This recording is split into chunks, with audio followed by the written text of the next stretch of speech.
Hello everyone, I'm Alex Dykes, and today on Alex and Autos we're starting an all-new segment called Tech Tidbits. This is interesting technological and design features on new vehicles that just interested me. So let's dive right on in.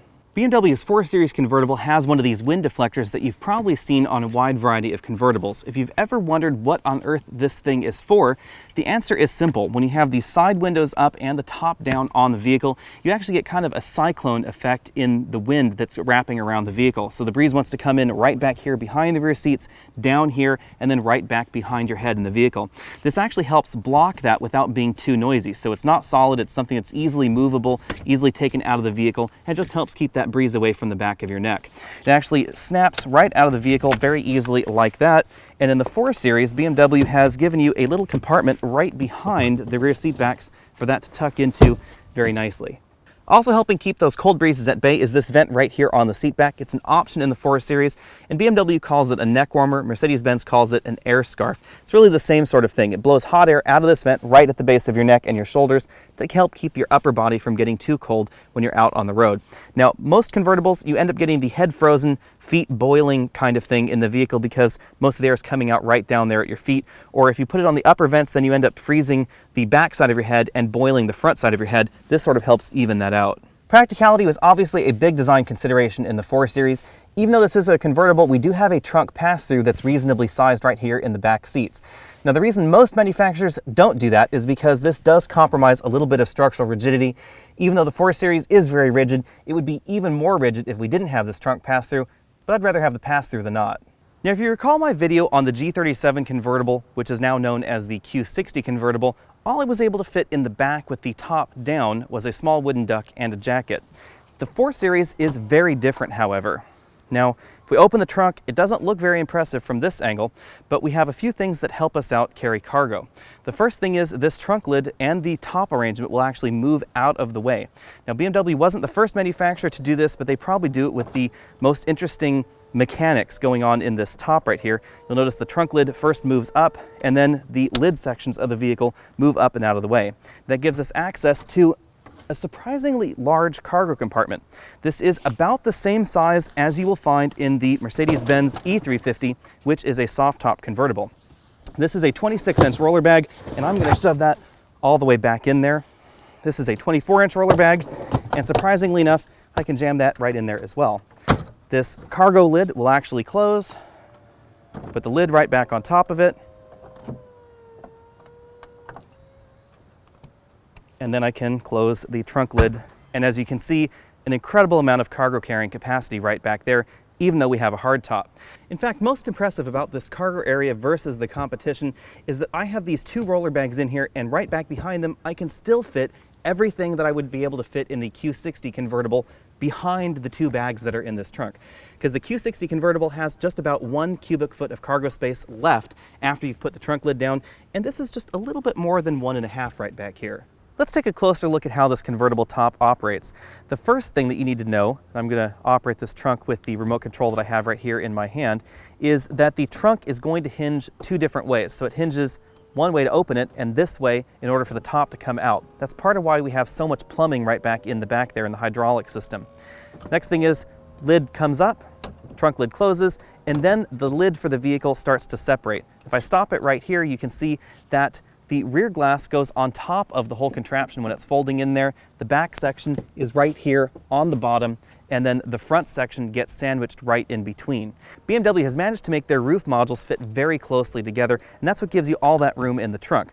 Now, if I leave the trunk open from this angle, you can really see how this trunk is shaped. If we take a closer look, this section right back here is what the car uses to define the cargo area. So you're allowed to fill this cargo area right up to the top right here, and then anything that will fit right under this cover when it latches into place is safe, and that means that the top can fit into the trunk. You can lift it out of place right like that to load and unload cargo, but it does have to be in the down position for the lid to operate. Now, if this is in the up position, you can see that the trunk area is still going to be very strangely shaped because this is still going to impact the cargo area. This is going to impact the cargo area. You can put a set of golf clubs or some long item right back here, but overall this is not going to be nearly as convenient as the trunk shape in a soft top convertible or something like a BMW 6 Series or your average 2-door coupe. Now when you open the trunk lid from this position, you can see this is not quite all that opened up when the lid is opening and closing. And if we use the system to lift the lid out of the way, it lifts this whole bottom section, and then it lifts the lid pieces out of the way so you can get easier access to your cargo. Now the era of convertibles being lighter than their coupe counterparts is solidly over. The reason for that is not just the structural improvements that have to happen to keep a convertible as stiff as we want out on the road, but also hardtop components like we have right here in the 4 Series. And most of that weight is right here in the back. That's why the 4 Series convertible has a rearward weight balance, so it's actually a little heavier in the rear than in the front. Now, like most BMW vehicles sold in America, the 4 Series employs a start-stop system to stop the engine in the 4 and 6 cylinder models when you're at a stoplight to help give you better fuel economy in the city. Now, a decent number of reviewers have complained that they found the system a little bit too harsh, or it moved the vehicle a little bit too much, and people have been asking me what's going on.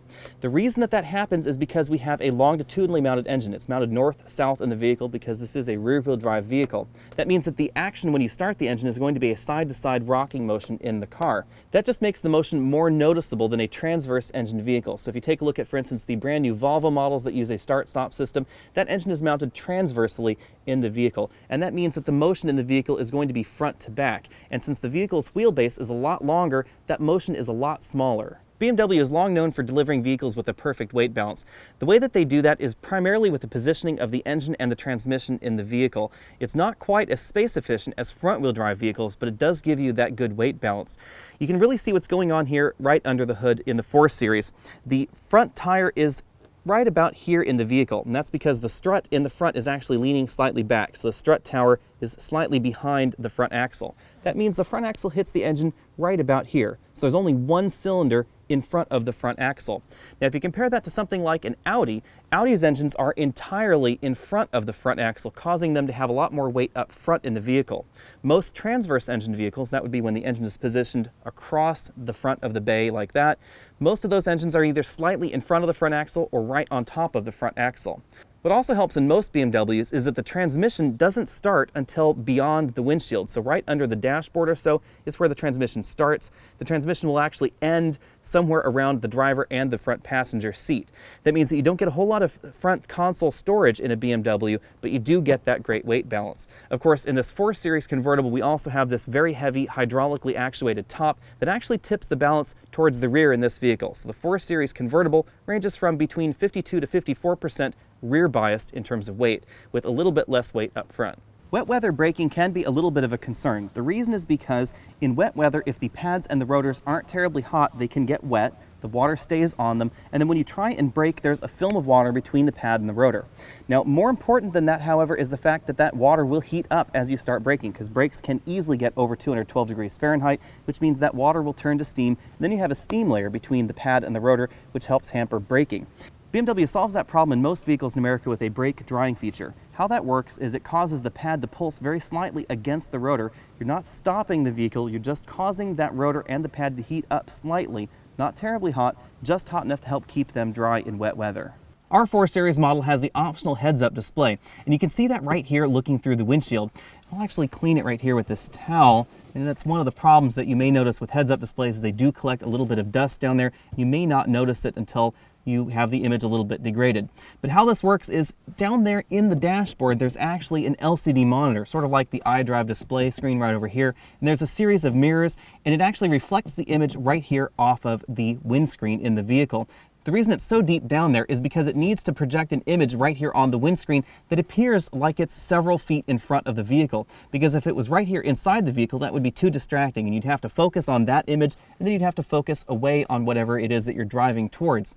By projecting that image as if it was a focal point further out in the vehicle, you help solve that problem. Now, this does take a decent amount of dash space, and that's why BMW's had to redesign certain vehicles in order to incorporate this feature, and they weren't available before. The 4 Series has an advanced rollover protection system. It combines these pop-up rollover protection bars that actually pop right out of this little panel behind the headrest with a strengthened windscreen as well as pre-tensioning seatbelts in the vehicle.